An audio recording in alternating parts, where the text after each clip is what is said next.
fine. Not skipping any frames. And we're running beautifully right now. I'm gonna go kill these guys. Oh, hello there. Hi. Oh, okay, I might not want to go.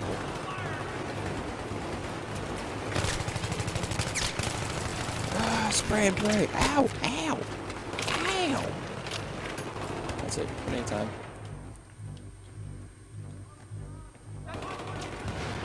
I missed that horribly. There we go. Let's try right here.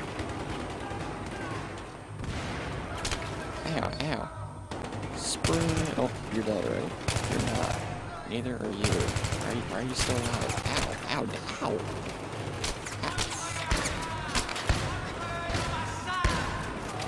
That's right. That's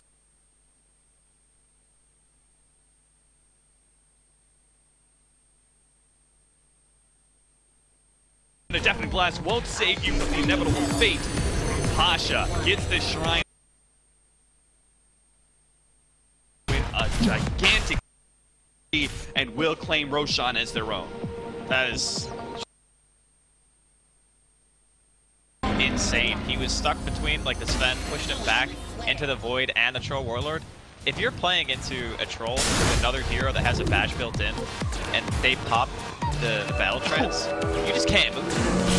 I don't think he dies here. Actually kill the Cogs. There's no instant stun as Pasha. Let's go with the face shift. He is able to get away. This is now a huge advantage for Hellraisers. It's not a small one anymore, Cap. They've upgraded. Most certainly have 8K, 11 to 22.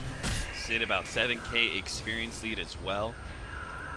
And even some of their supports are looking kind of farmed. Look at J4, he's got drums and building into a 4-staff. So this is the part of the game where you're happy to play Silencer support, right? You are actually beginning to be a bit of a threat in some of your right-click damage, especially since you've got such a great setup. You've got Chronosphere as well as Troll ulti.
It is just obnoxious to play against. Nice Sunstrike kill there. Will probably die for it, but honestly, trading is kind of worth it, especially since it's going to force something out here. They're going to go for the bash. So he does get the clean kill and gets out. Pasha, meanwhile, is cutting creep waves here at the top lane. He's got the 1-2 nuke combo that instantly kills creep waves, and he's going to find a courier. Oh, that is perfect. Pasha making the most of a very nasty situation that Virtus Pro is currently sitting in. Finding the small picks, small little advantages they can get for themselves. Do they have a gem finally? They do. I was about to say, Milan, I think it's high time the Hellraisers get a gem and start controlling this game, control the vision, and also has the added benefit of making it so Lil can't push out the scout heroes anymore. I really like Pasha cutting here. This is probably the best use of his time. Just preventing Hellraisers from getting to the base with like more than one creep wave. It's very, very annoying to deal with this because the hero is just so naturally elusive that you have to TP back like 2 heroes, I think, to be able to kill him, unless they want to TP back their Void. And if they do that, then they no longer can push. So this is really good utilization of time here from Pasha. It's ensuring that his team doesn't have to worry about the 5-men. Because right now, I don't think VP are prepared to fight 5 versus 5 with Hellraisers.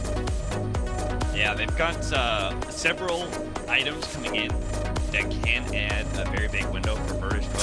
got the BKB on Sven. That's one of the big upgrades. I think the other one is going to be the Aghanim Center from Pasha. It's actually very close to it.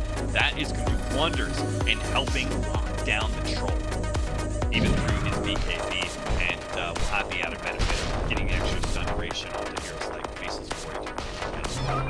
So, Pasha. Okay, he's good. 33, trying to get the reveal out. Doesn't manage to get the lock of flares. But yeah, Pasha is doing an amazing job at creating space. They have 4 heroes on this side of the map now. That leaves so much room for Ramses, leaves room for no one to get themselves back into this in regards to farm. If you don't give Hellraisers the chance to go high ground with 5 heroes, or you're not like worrying about fighting in that Roshan pit, then this is absolutely the play. Pasha's eventually going to be forced back. He says, okay, I've been here long enough. There have been 3 or 4 heroes chasing me around for the past like 2 minutes. I think that's enough space. And Hellraisers, I'm sure, are going to be breathing a little bit of sigh of relief as they're finally going to be able to push into a tier 2 with an actual creep wave. TP coming in. Oh, this one's actually being set up by Lil. He sees 33 immediately, and they are going to be able to catch him, just blow up the clockwork. They tried to get greedy and push. Ooh, it looks like Pasha tried to catch some heroes here, but he's actually going to be caught by the Crow.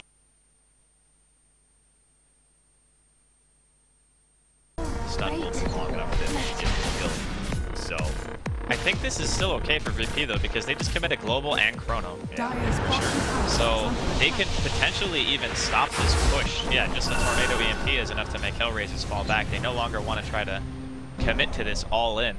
Ramses is going to be farming in the meantime. I thought he might keep going bottom just because he saw so many ultimates committed, but I guess Lil wasn't sticking around anymore to give him that bonus vision. So all things considered, Virtus Pro lose their off lane, but it's no real big loss.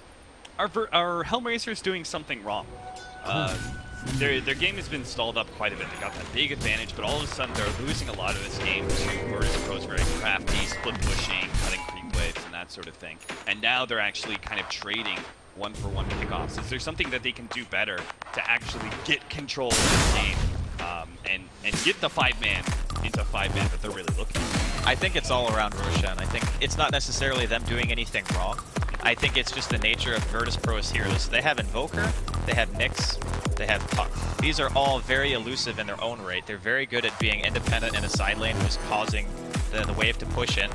So the VP are just playing their lineup around knowing that the 5-man that they currently possess is not as strong as Hellraisers. So the way that they force the fight is by having like at least one lane pushed and going for Roche and saying, okay, you either go for this right now, Virtus Pro, and you fight us, or you're giving us chance to go high ground.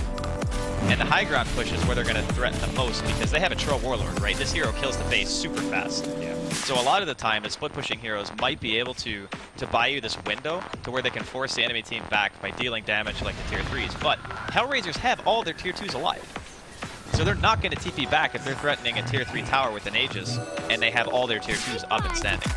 So that's their window. That's when they have the opportunity, I think, to really force it and go for the win.